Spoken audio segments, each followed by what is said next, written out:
संविधान में जो प्रावधान किए गए हैं उनमें संशोधन करने की प्रक्रिया बताई गई है। कभी कभी कहा जाता है कि संविधान में संशोधन करने की प्रक्रिया बताई गई, सख्त नहीं बताई गई। एक बात ये भी आप ध्यान दीजिएगा, ये जो चैप्टर है या जो टॉपिक है, ये टॉपिक संविधान संशोधन का कहाँ आपके मुख्य परीक्षा में भी है और प्री परीक्षा में भी सवाल पूछा जाता है। तो हमने एक साथ प्रयास ये किया कि आपको मैं मेंस की कुछ बातें बता सकूं और आपको जो है प्री के कुछ फैक्ट भी मिल सकें, ऐसा प्रयास किया गया है। और एक ही क्लास में ऐसा प्रयास किया जा रहा है। जो बचता है या कुछ चीज़ें मेंस की रह जाती हैं तो आप हमारे जो है नेक्स्ट वीडियो में देख सकते हैं।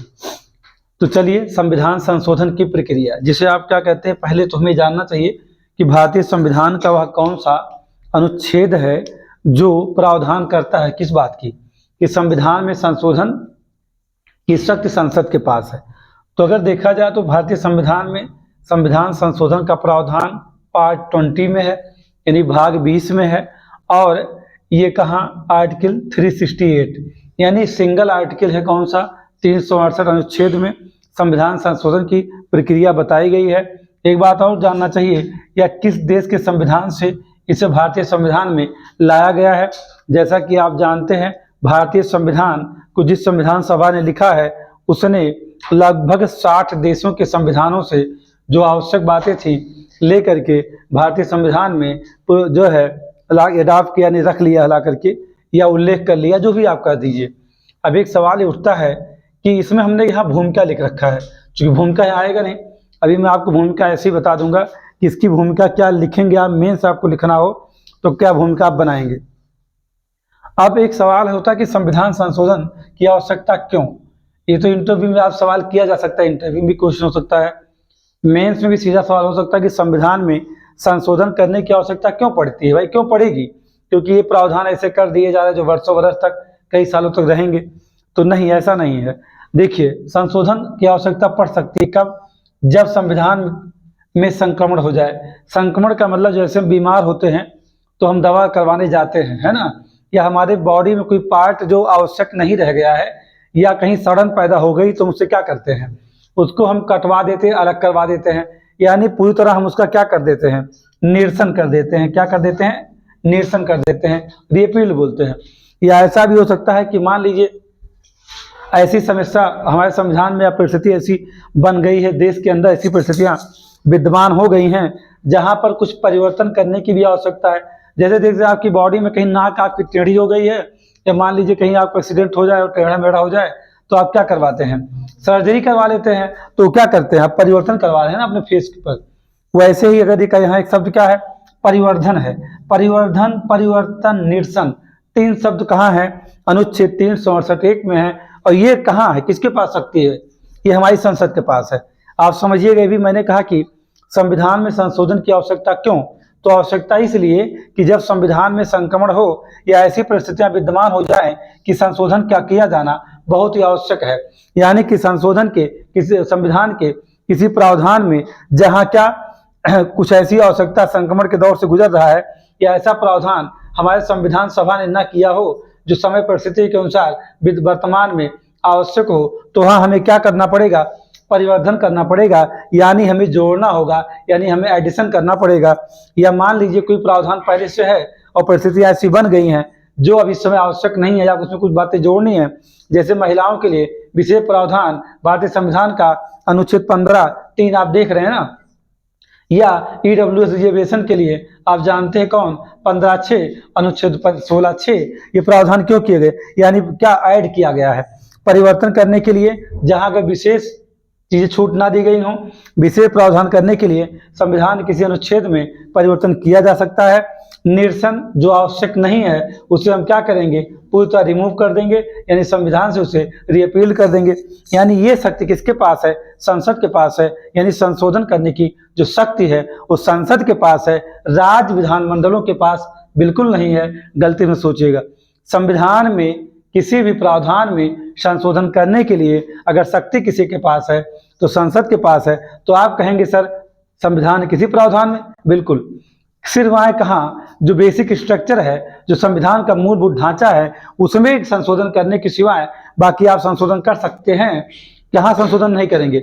जो आधारभूत ढांचा है उसे आप नष्ट नहीं कर सकते हैं, है ना। बाकी आप संशोधन किसी भी अनुच्छेद में कर सकते हैं जहां आप आवश्यक समझते हैं। यानी क्या करेंगे, परिवर्धन यानी कि एडिंग करेंगे, एडिशन होगा, परिवर्तन चेंजिंग लाएंगे, निरसन रिपील्ड होगा। ये पावर कहाँ है, अनुच्छेद 368 एक सब क्लास 1 यानी कि अनुच्छेद 368 के उपखंड 1 में ये बात कही गई है। इस बात को अच्छे से समझिए। क्या एडिशन करना, चेंज करना और रिपील करना, ये सारा पावर किसके पास है, संविधान यानी संसद के पास है। और लेकिन यह भी है, संसद कोई ऐसा संशोधन नहीं करेगी कि संविधान में दिए उन प्रावधानों की मौलिकता ही नष्ट हो जाए। इस बात को ध्यान में वो रखती है। यानी कह सकते हैं कि भारतीय संविधान में संशोधन करने के लिए संसद हमारी हमेशा नैसर्गिक न्याय को ध्यान में रखती है और जो युक्त समय परिस्थितियों के अनुसार क्या होता है, समीचीन होता है, वैसा ही वो संशोधन करने का प्रयास करती है। तो एक सवाल उठता है कि दुनिया के ऐसे भी संविधान हैं, अब अगर ये कहा जाए कि दुनिया में कुछ संविधान ऐसे हैं जो बड़े ही कठोर हैं और कुछ ऐसे हैं जो क्या हैं, बहुत लचीले हैं, तो भारतीय संविधान में अगर ये कहा जाए कि क्या आसानी से संशोधन कर सकते हैं तो बिल्कुल नहीं कर पाएंगे, क्योंकि भारतीय संविधान नम्यता के साथ अनम्यता भी धारण करता है। क्योंकि भारतीय संविधान में संशोधन करना जितना आसान है उतना कठिन भी है, क्योंकि इसके विषय संविधान सभा ने संविधान संशोधन की प्रक्रिया में जो 3 तरीके बताए थे, उनमें कहा तो जाता है कि संविधान संशोधन करने के लिए 3 तरीके होते हैं, 3 तरीकों से आप संशोधन कर सकते हैं। लेकिन जो पहला तरीका होता है उसे संविधान संशोधन का तरीका नहीं माना जाता है।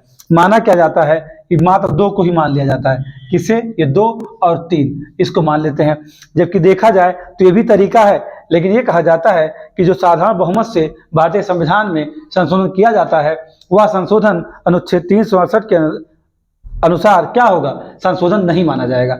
ऐसी बातें भी कर ली जाती हैं। बहुत सारे केस में भी कहा दिया गया है, क्या कहा गया है कि संविधान संशोधन की प्रक्रिया 368 में है, शक्ति नहीं है किसके पास, संसद। यानी संसद को यह क्या कहा गया है कि उसे प्रक्रिया बताई जा रही है कि संविधान में आप संशोधन करेंगे तो कैसे करेंगे, लेकिन ये नहीं कहा गया है कि आपको कोई पावर दिया गया है।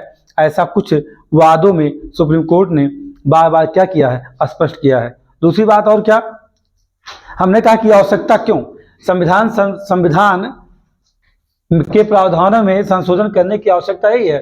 समय परिस्थितियां यदि हैं ऐसी कि संविधान संक्रमण के दौर में है या संविधान संक्रमित हो चुका है, संक्रमित कैसा, ऐसे प्रावधान उसमें हो ही ना, ऐसी चीजें उसमें पहले से प्रोविजन ना किए गए हों जो समय के अनुसार आवश्यक हैं। क्योंकि जानते हैं जैसे जैसे कोई देश विकास करता जाता है तो वैसे वैसे ही वहाँ परिस्थितियाँ बदलती रहती हैं। तो यानी परिस्थितियों के अनुसार संशोधन समीचीन हो जाता है। लेकिन संशोधन को करते समय ये ध्यान में रखा जाता है कि युक्त क्या है, यानी युक्त संगत क्या है, कौन सी ऐसी बातें हैं जो रिजनेबल हैं कि हम अमेंडमेंट करें या ना करें। जैसे देखते हैं बहुत सारे संशोधन होते हुए, मैंने आपको बताया कि महिलाओं के लिए विशेष प्रावधान, और देखा जाए कहाँ आरक्षण जो EWS का रहा, या महिलाओं के आरक्षण के संबंध में भी हाल ही में एक विधेयक आया है ना। तो संशोधन इसीलिए किए जाते हैं कि समय परिस्थिति के अनुसार जो आवश्यक संसद कर सके, ऐसा किया गया था। अब एक बात और, अगर आप मेंस को देखते हैं ना तो मेंस में क्वेश्चन बना सकते हैं, क्या संविधान को संशोधन करने की संसद की शक्तियों की क्या सीमाएं हैं। क्योंकि ऐसा सवाल एक बार यूपीएससी के मेंस में पूछा जा चुका है, आप प्रीवियस ईयर पेपर उठा के देख लीजिएगा। और मेरा प्रयास ये भी है कि 17 मार्च के बाद पीछे मेंस के लिए मैं GS2 और GS1 कई क्लास आपको मैं उपलब्ध करवाऊंगा सीधा क्वेश्चन आंसर फॉर्म में। अब हमारी दूसरी बात क्या, पहली बात क्या थी कि इसकी प्रावधान क्या है, संशोधन की आवश्यकता क्यों पड़ रही है। तो प्रावधान आप जानते हैं, आपका प्री फैक्ट है, ये प्री फैक्ट है। क्या ये पार्ट 20 में है, आर्टिकल 368 में है, और यह अफ्रीका के संविधान से भारतीय संविधान में ग्रहण किया गया है, यानी अडॉप्ट किया गया है। ये सीधा प्री फैक्ट है। अगर ये कहा जाए संविधान संशोधन की जो प्रक्रिया है वो नम्यता अनम्यता दोनों धारण करती है। अगर यह सवाल किया जाए कि भारतीय संविधान में जो संशोधन करने की प्रक्रिया है उसकी प्रकृति कैसी है, उसका नेचर कैसा है, तो आपका सीधा आंसर है क्या कि उसका नेचर नम्य अनम्य दोनों है। यानी उसकी प्रकृति कैसी है, कठोर भी है और लचीली भी है। कुछ संविधान के ऐसे प्रावधान है जहां पर आप संशोधन करना आसानी से कर सकते हैं, कुछ ऐसे होंगे जहां संशोधन करना बहुत ही आपके लिए क्या हो जाएगा, कठिन हो जाएगा। तो पहले हम ये प्रयास करते हैं कि एक भूमिका आपको बोलते हैं, उस भूमिका को आप लिखते जाइए। जैसे आपको मेंस इसकी जरूरत पड़ने वाली है ना, क्योंकि हमने कहा शुरू में आपसे कहा है कि देखिए हम इस चैप्टर में मेन से कुछ बातों को ऐड करने वाले हैं, प्लस जो प्री के फैक्ट हैं उनको भी रखने वाले हैं। तो आप शुरू करिए लिखना। देखिए संविधान भूमिका बना रहे हैं आप, क्या भूमिका बनाइए। संविधान एक गतिशील अवधारणा है। संविधान एक गतिशील अवधारणा है, गतिशील अवधारणा है जिसमें बदलती परिस्थितियों के अनुरूप, जिसमें बदलती परिस्थितियों के अनुरूप विकास की संभावनाओं को भी जगह दी जाती है या स्थान दिया जाता है। परिस्थितियों के अनुरूप विकास की संभावनाओं को भी स्थान दिया जाता है। हो गया, उसमें लिखते रहिए, पैरा नहीं चेंज करना है। संविधान का विकास मुख्यतः, पैरा नहीं चेंज होगा, ध्यान रखिएगा। संविधान का विकास मुख्यतः परंपराओं द्वारा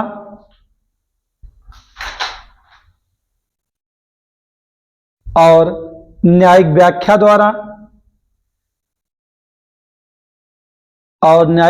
द्वारा तथा संविधान संशोधन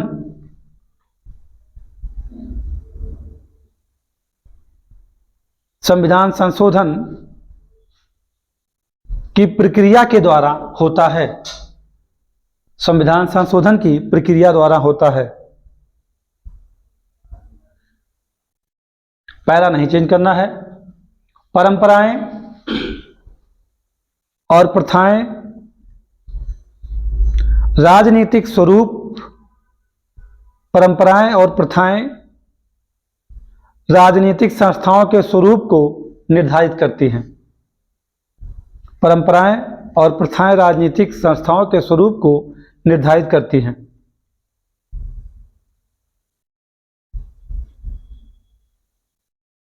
उसको लिखते रहिएगा, पैरा नहीं चेंज होगा। न्यायिक समीक्षा के अधीन उच्चतम न्यायालय द्वारा समय समय पर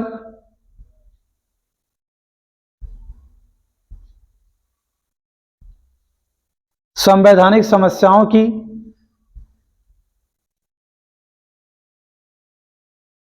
व्याख्या भी की जाती रही है।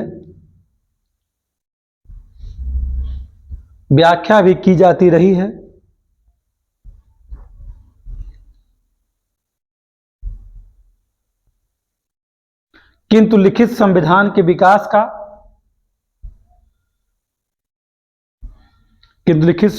विकास का सबसे महत्वपूर्ण स्रोत औपचारिक संशोधन ही है। किंतु लिखित संविधान के विकास का सबसे महत्वपूर्ण स्रोत औपचारिक संशोधन ही है। औपचारिक संशोधन को आप सिंगल इन्वर्टेड कॉमा कर दीजिएगा। संशोधन ही है जिसके द्वारा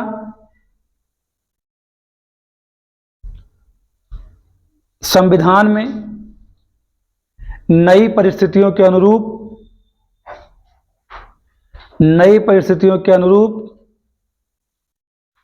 नए उपबंधों को स्थापित कर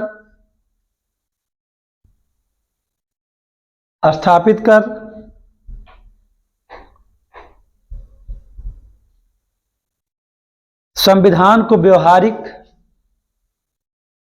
बनाया जाता है।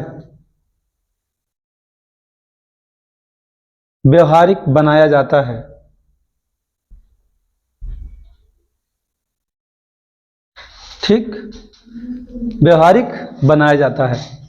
जैसा कि आप एक चीज आपने देखा कि हमने प्रावधान तो आपको पहले बता दिया है कि प्रावधान कहाँ कहाँ है। आप चाहें तो इसको ब्रैकेट में ही पे मेंस में लिखना हो तो ब्रैकेट में क्या लिख सकते हैं आप, क्या, पार्ट 20 आर्टिकल 368 संविधान संशोधन से संबंधित ब्रैकेट में लिखेंगे आप पार्ट 20 आर्टिकल 368 संविधान संशोधन से संबंधित प्रक्रिया का एक विस्तृत उपबंध करता है।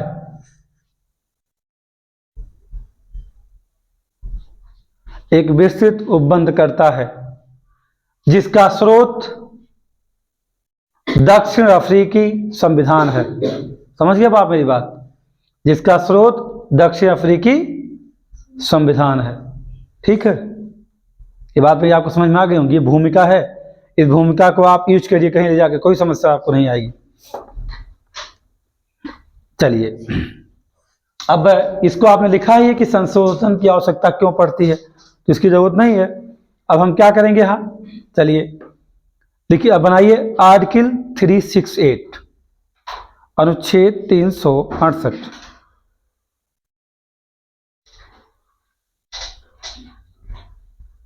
अनुच्छेद 368 यह उपबंधित करता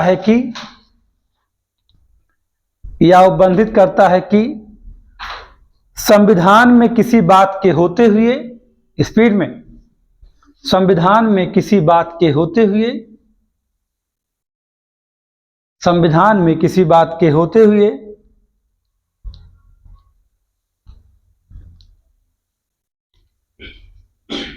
संसद अपनी संविधायी शक्तियों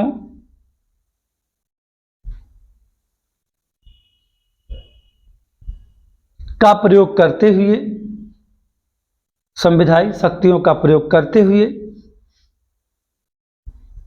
संविधान के किसी भी उपबंध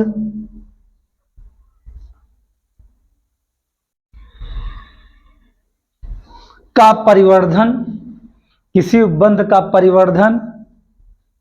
जिसे आप एडिशन बोलते हैं, है ना, कामा परिवर्तन और निरसन का मतलब समाप्त करना भी होता है ना, और निरसन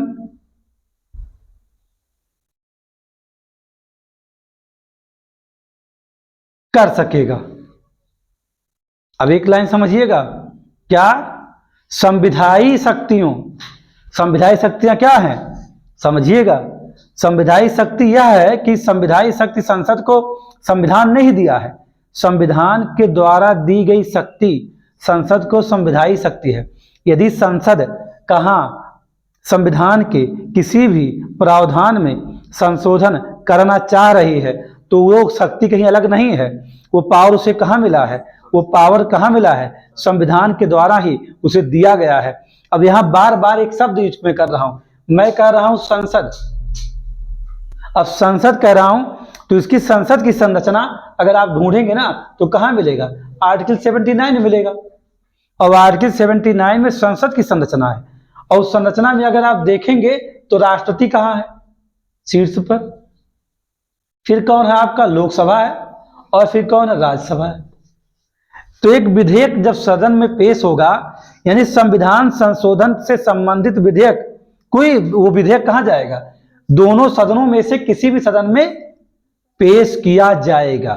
दोनों सदनों में से किसी सदन में पेश किया उसे जाना है, वो पेश किया जाएगा। दोनों सदन जब पास कर देंगे, क्योंकि यहाँ तरीके बताए गए हैं कि किस तरीके से जो है संशोधन करना है, विशेष बहुमत से करना है या साधारण बहुमत से करना है, या विशेष बहुमत प्लस आधे राज्यों से अधिक का अनुसमर्थन के साथ ऐसा विधेयक। तो अगर ऐसा है मान लीजिए, तो उसके होने के बाद राष्ट्रपति क्या करेगा, सर्टिफाई करेगा, तब वो अब क्या होगा, वो संविधान संशोधन अधिनियम, वो विधेयक जो था, जो संविधान संशोधन विधेयक था, वो क्या बन जाएगा, संविधान संशोधन अधिनियम बन जाएगा। ये मैंने आपको कई बार बता चुका हूं मैं। तो यानी संसद को संविधायी शक्ति प्राप्त है। ये वही तरीके हैं जैसे कि आप जब संसद को पढ़ रहे थे तो आपने वहां देखा कि विधेयकों को कैसे सदन में पुनर्स्थापित किया जाएगा, कैसे प्रस्ताव के स्वरूप में पेश होगा, फिर कैसे बहस होगी, कितने प्रतियों में पेश होगा, ये सारी बातें संसद में आपको बता चुका हूं मैं। ठीक है, तो यानी कहने का मेरा मतलब ये कि यहाँ पर एक खास बात और है कि यह शक्ति किसके पास नहीं है? यह शक्ति विधान राज्य के विधानमंडलों के पास बिल्कुल नहीं है ना। चलिए, तो हमने क्या कहा आपसे कि उसे ये बातें कहाँ कही गई, जो आपने भी लिखा है, यह 368 सब क्लास 1 में कही। देखिए लिखा हुआ है अनुच्छेद 368(1) के तहत। ये पावर कहाँ मिला संसद को? 368(1) के तहत। तो कहाँ चलते हैं फिर नेक्स्ट, आर्टिकल 362 सब क्लास 2। ये 1 था बेटा, सब क्लास 2, सब क्लास 2।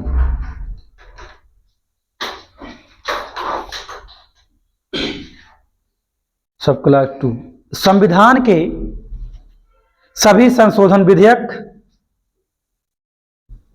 संविधान के सभी संशोधन विधेयक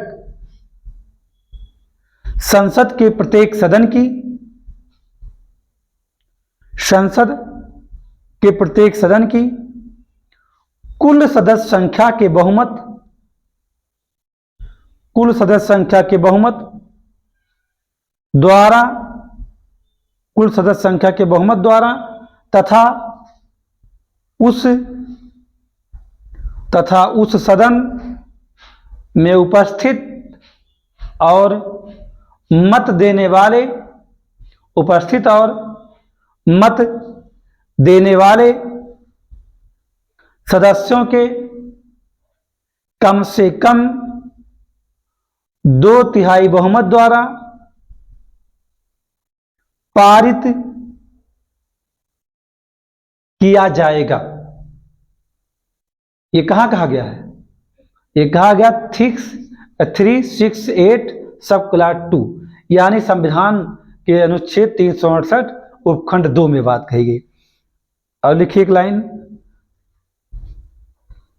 अनुच्छेद 368(3) यानी 368 सब क्लास 3।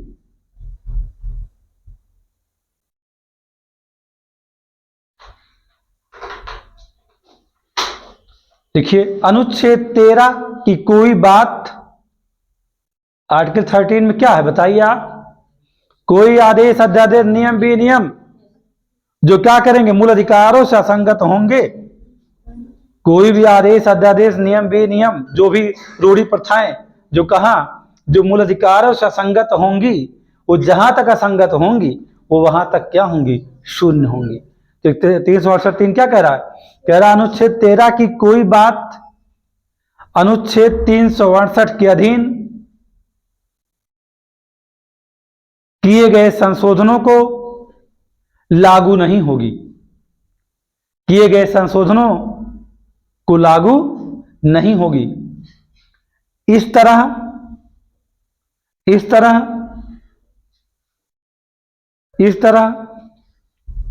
संशोधन की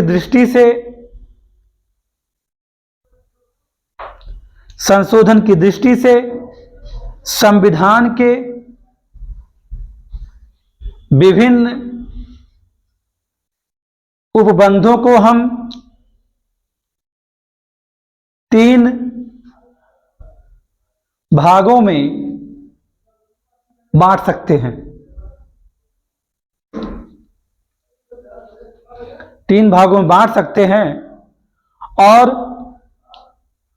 प्रत्येक भाग के लिए बांट सकते हैं और प्रत्येक भाग के लिए पृथक प्रक्रिया को बांट सकते हैं और प्रत्येक भाग के लिए पृथक प्रक्रिया को अपना सकते हैं। अपना सकते हैं, अपनाया गया है, आप जो भी कह सकते हैं ना, अपनाया गया। पृथक प्रक्रिया क्या है? जो कि हैं, जो कि हैं। जो पृथक प्रक्रिया में जहां लिखा है वहीं चाहे आप ब्रैकेट में क्या लिख सकते हैं? संशोधन के तरीके। तो पृथक प्रक्रिया क्या है? संविधान। देखिए अब समझिए मेरी बात, बहुत ही ये बारीक सी बात है कि संपूर्ण संविधान में जितने अनुच्छेद हैं, अनुसूचियां हैं, यानी जो संविधान में प्रावधान हैं, उनमें संशोधन करने के लिए पहले ही 368 में क्या किया गया है? उसके प्रावधानों को ही 3 भागों में बांट दिया गया है कि उन 3 भागों में किस भाग में संशोधन किस तरीके से होगा। नहीं समझ में बात हमारी?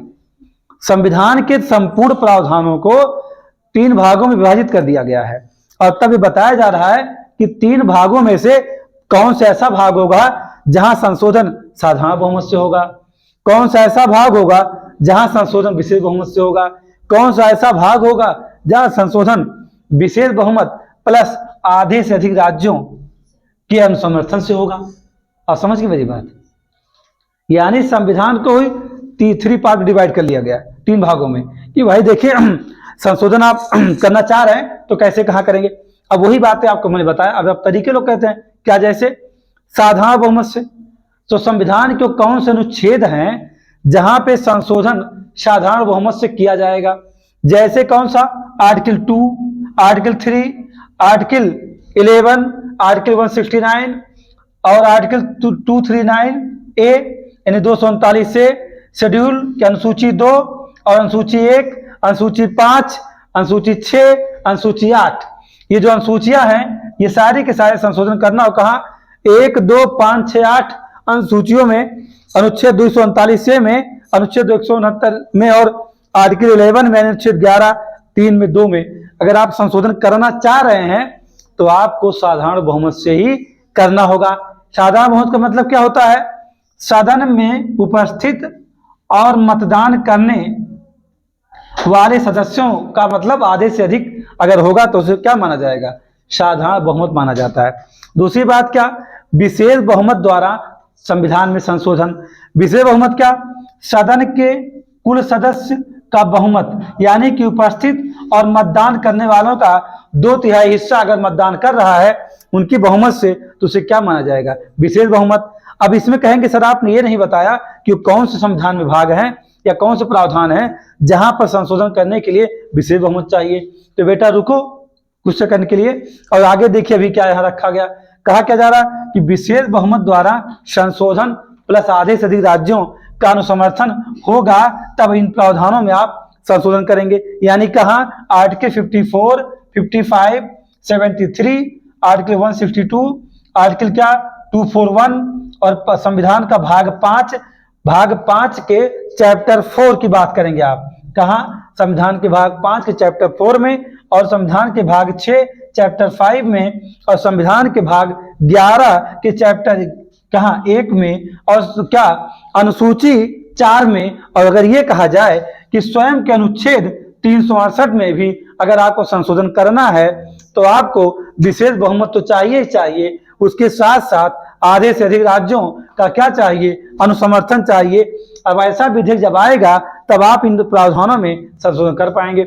अब आप समझिएगा यहां हमने आपको साधारण बहुमत से जो संशोधन होता है वो बता दिया है, वो कौन से प्रावधान है जहां साधारण बहुमत संशोधन होगा, और हमने आपको ये बता दिया है वो कौन से संविधान के प्रावधान है जहां की विशेष बहुमत और आधे राज्यों का रेटिफिकेशन चाहिए यानी अनुसमर्थन चाहिए। तो मैंने बता दिया।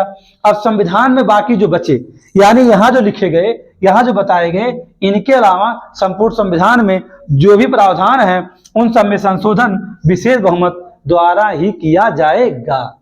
अब बात समझ गए मेरी कि कुछ बचा नहीं ना, ये बचा भाई।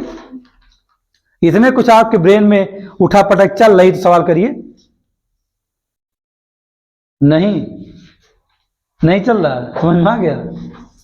सबको समझ में आया है? कोई समस्या नहीं? वीडियो देख लेंगे दोबारा। हाँ नहीं देख भी लीजिएगा, आप वीडियो भी देखिएगा, कोई समस्या तो हमको बताइएगा भी, इसमें पूछिएगा। अब आप समझ गए होंगे कि इन दोनों के अलावा जो बच रहे हैं उनमें संशोधन विशेष बहुमत से होगा।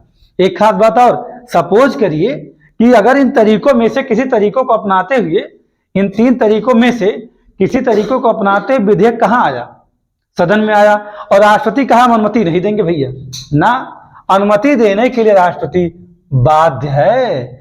संशोधन विधेयक पर राष्ट्रपति अनुमति देने के लिए बाध्य होता है।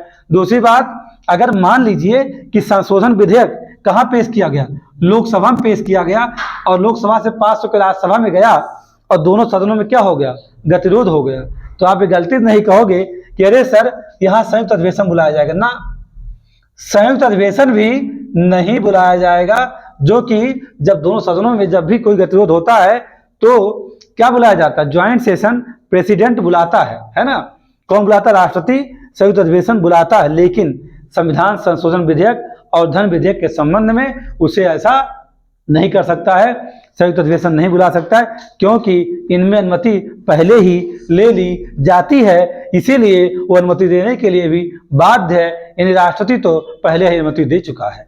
अब समझिए, अगर मान लीजिए संविधान के किसी भी इनमें 54, 55, 53, 162, 241 भाग 5 के चैप्टर जो है 4 में, भाग 6 के चैप्टर कहाँ 5 में है ना, और भाग 11 के चैप्टर 1 में या शेड्यूल 4 में या स्वयं संविधान के अनुच्छेद 368 में आप संशोधन करना चाह रहे हो तो आपको विशेष बहुमत द्वारा क्या करना पड़ेगा, पहले दोनों सदन पारित करें और उसके बाद किसका हम समर्थन मांगेंगे, आधे सीधे राज्यों का, और तब प्रेसिडेंट के सामने सिग्नेचर के लिए जाएगा। ऐसा मत सोचिए कि पहले पास करके राष्ट्रपति के पास चला गया तो रॉटिफिकेशन, ना ना ना ना ना, पहले ये पास करिए, पास करने के बाद आधे राज्यों का समर्थन लीजिए, तब हमारा राष्ट्रपति उसे सिग्नेचर करेगा और उसे क्या बना देगा, संविधान संशोधन अधिनियम बना देगा।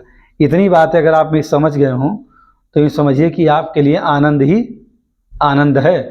अब रही बात, आप कहेंगे सर ये तो पूरा का पूरा प्री कर दिया, हमने प्री कुछ ऐसा नहीं किया, हमने दोनों को आपको बताने का प्रयास किया कि अगर आप इसे समझ जाते हैं तो आप इसी जितनी बातें लिखी गई हैं और जो मैंने भूमिका पहले आपको बताई है उस भूमिका को आप लिखिए, इतने को सेटअप करिए और अपनी समझ को विकसित करिए, अपने शब्दों को बढ़ाइए, और बाकी जो आर्टिकल है किस आर्टिकल 2 में क्या है, आर्टिकल 3 में क्या है, 169 में क्या है, ये आप जाकर के देख लीजिएगा। वो लिखने की यहाँ जरूरत नहीं होती है मेंस में, हाँ प्री में इसकी जरूरत होती है, तो मैं आर्टिकल वहाँ रख दिया हूँ। कौन से आर्टिकल इसमें है, उन आर्टिकल 54 में क्या है, राष्ट्रीय संबंधित है, 55 से संबंधित है। यहाँ 2 आओगे तो राज्यों के गठन के लिए जो विधि बनाने की शक्ति संसद की है, 3 में क्रिएशन ऑफ न्यू स्टेट है, 11 में नागरिकता के संबंध में क्या है, नागरिकता के संबंध में अधिनियम बनाने की शक्ति संसद के पास है, 169, इसे आप देखते चले जाइएगा। इन चीजों को आपको पता है, इसलिए मैं समझ रहा हूँ कि आपको ये मालूम है, इसलिए हम आपको ये चीजें नहीं बताएं। अगर आपको नहीं मालूम तो ये बताई जा सकती है। यानी कि आप ये भी समझिएगा कि साधारण बहुमत और विशेष बहुमत के द्वारा ही संविधान में संशोधन किए जा सकते हैं, लेकिन संविधान के सारे प्रावधानों को 3 भागों में बांट के रख दिया गया है कि 3 भागों में से कौन से ऐसे हिस्से होंगे कि जो जहां साधारण बहुमत संशोधन होगा, और कौन सा ऐसा हिस्सा होगा जहां विशेष बहुमत से होगा, और कौन सा ऐसा भाग होगा संविधान का जहां विशेष बहुमत और अनुसमर्थन होगा आधे राज्यों का। तो एक बात उठती है कि यहाँ तो कुछ बताया नहीं गया, तो यानी जो विशेष बहुमत और समर्थन वाले राज्यों के उसमें जो नहीं तीसरे तरीके में नहीं आते हैं, या जो साधारण बहुमत वाले तरीके में नहीं आते हैं, जो शेष बच रहे हैं वो शेष किसका है, विशेष बहुमत का। बस इतनी बात अगर आप क्लियर कर रखे हुए हैं तो आपके लिए आसान है। इसलिए कितना आर्टिकल मैं यहाँ लिख दूँ, बताइए कितना लिख दूँ, 2 ही लिखूंगा, इसे नहीं लिख सकता हूँ। अब कहेंगे सर आपने निष्कर्ष भी नहीं बताया, ये नहीं बताया। अब ये सब जो बातें हैं कि निष्कर्ष नहीं आपको पता है, ये सब मैं लिखवा दूंगा। सारी बातें एक ही क्लास में संभव नहीं हो सकती हैं। दूसरी बात है कि अगर मान लीजिए कि आपसे कहा हो सकता है ऐसा भी प्री एग्जाम में आपसे सवाल किया जाए कि साधारण बहुमत से संविधान में संशोधन निम्नलिखित में से किया जा सकता है, तो वहाँ क्या लिखा सकता है, राज्यों के निर्माण के लिए विधि बनाने की शक्ति संसद की। यहाँ आर्टिकल 2 नहीं लिखेगा, राज्यों की उत्पत्ति का सिद्धांत 3 लिख दिया, या क्या 11 लिख दिया, नागरिकता संबंधी अधिनियम बनाने की शक्ति संसद के पास। तो भाई देखिए, आप थोड़ा सा इसको देख लेंगे, मैं आपको सुझाव दूंगा कि आपकी जिम्मेदारी है, और नहीं देखेंगे तो हम आपको बता भी देंगे, कोई ऐसा नहीं है कि नहीं बताएंगे। यानी कि आपको ये 54 को जानना चाहिए कि जो आपका आर्टिकल है 54 जहाँ की विशेष बहुमत की बात की गई है। यहाँ देखिए 54 में क्या है, जो राष्ट्रपति का निर्वाचन है, 55 में क्या है, राष्ट्रपति के निर्वाचन की विधि है, 73 में क्या है, संघ की कार्यपालिका शक्ति का विस्तार है, 162 में क्या है, राज्य कार्यपालिका शक्ति का विस्तार है। 241 कहीं अगर लिखा होगा तो 241 में क्या दिया गया है, 241 में जो है संघ एवं राज्य के लिए उच्च न्यायालय की बात की गई है ना। तो ऐसे आप देख लेंगे बेटा, कोई ऐसा नहीं। इसमें क्या बचेगा, निष्कर्ष और संविधान संशोधन की प्रक्रिया पर केंद्र की स्थिति। एक सवाल आपके यूपीएससी में पूछा गया है कि जो है संविधान संशोधन प्रक्रिया पर केंद्र की स्थिति क्या है, और मूल अधिकारों में संशोधन करने का जो सीमाएं हैं वो कहाँ तक हैं, कौन सी ऐसी सीमाएं हैं जिसके अधीन संविधान में संसद ने बार बार संशोधन किया है। ये सारी बातों पे हम आप चर्चा करेंगे, लेकिन नेक्स्ट क्लास में ऐसा करेंगे, आज नहीं किया जा सकता है। और जितना आपने पढ़ा, जो कोई समस्या होती है आप मुझे बता सकते हैं, आप जो भी आपको डाउट हो क्लियर कर सकते हैं। ठीक है।